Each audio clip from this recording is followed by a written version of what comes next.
ఏదేమైనా చాలా హ్యాపీ. ఇంకోటి నేను నా పర్సనల్ చెప్తా, అసలు అమ్మాయితో మాట్లాడాలంటే నా చెప్తున్నాను మహా గగనం. వీళ్ళు అందరూ మాట్లాడుతుంది, వీళ్ళందరూ పై మాట్లాడుతుంది కానీ వీళ్ళు మాట్లాడుతుంది అసలే మాట్లాడుతుంది. మాకు భయం ఆస్ట్రేలియా వస్తుంది కదా, అమ్మ ఎవరెవరు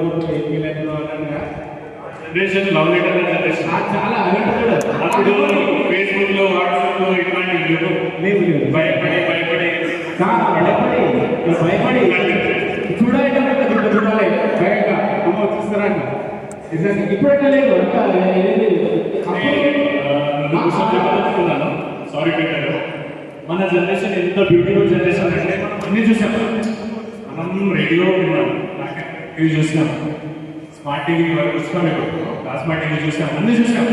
క్యాసెట్స్ విన్నాం, క్యాసెట్స్ గురించి వచ్చి గుర్తున్నా క్యాసెట్స్ విన్నాం, సిడీస్ చూసాం. అంటే ఎంత లైఫ్ లో ఎంత ట్రాన్స్మిట్ అయిపోయింది, ఇదంతా విట్నెస్ చేస్తాం. అంటే ఇట్లాంటి జనరేషన్ ఇంకోటి ఉండదు. ఇప్పుడు మనం స్మార్ట్ ఫోన్ యూజ్ చేస్తున్నాం, అవునా? అంటే మనం అప్డేట్ అవుతున్నాం. చాలా ఫాస్ట్ డెవలప్మెంట్, డ్రాస్టిక్ డెవలప్మెంట్ మనం ఉన్నాం. అంటే ఒక రకంగా మనం చాలా విషయాలు ఇప్పటి జనరేషన్కి ఎట్లా అంటే వాళ్ళకు డిజిటల్ గేజెట్స్ ఇస్తే చాలు, వాళ్ళు దాంట్లోనే తినడం అన్నా ఏం చేయాలన్నా దాంట్లోనే.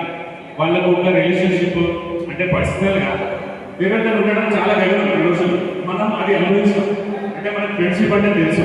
ఈ రోజు ఫ్రెండ్షిప్ ఏం చేస్తే వాట్సాప్లో వెళ్ళి ఫ్రెండ్షిప్ నడుస్తుంది. Only digital.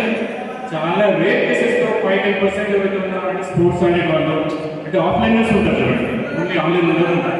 స్పోర్ట్స్ ఆడేవాళ్ళు, ఏదైనా ఆర్ట్స్లో ఇంట్రెస్ట్, మ్యూజిక్లో ఇంట్రెస్ట్, అట్లాంటి వాళ్ళు మాత్రమే కరెక్ట్ ఫ్రెండ్షిప్లో ఉన్నారు. మనం ఈ విషయం అయితే చాలా చూస్తున్నాం. Thank you. Thank you. ఈసారి మీరు కరెక్ట్ టైంకి లా సీట్ రాసి లాయర్ కావాలని కోరుకుంటున్నాను. పొజిషన్కి చాలా సంతోషం. మన ఫ్రెండ్షిప్లో అప్పుడున్న ఫ్రెండ్షిప్ ఆ ప్యూర్ కూడా ఇప్పటికి కనపడుతుంది. చాలా సంతోషం. ఈరోజు స్వాగతం అయింది కానీ మనలో నిజంగా అప్పటికే ఒక్క నిమిషం, ధన్యవాదాలు. ఒక్క నిమిషం.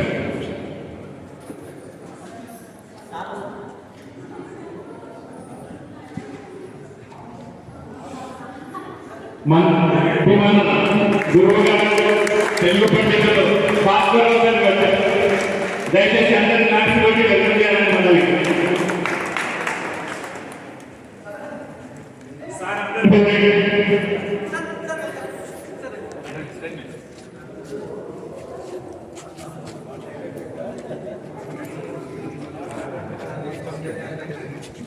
చాయ్ గారు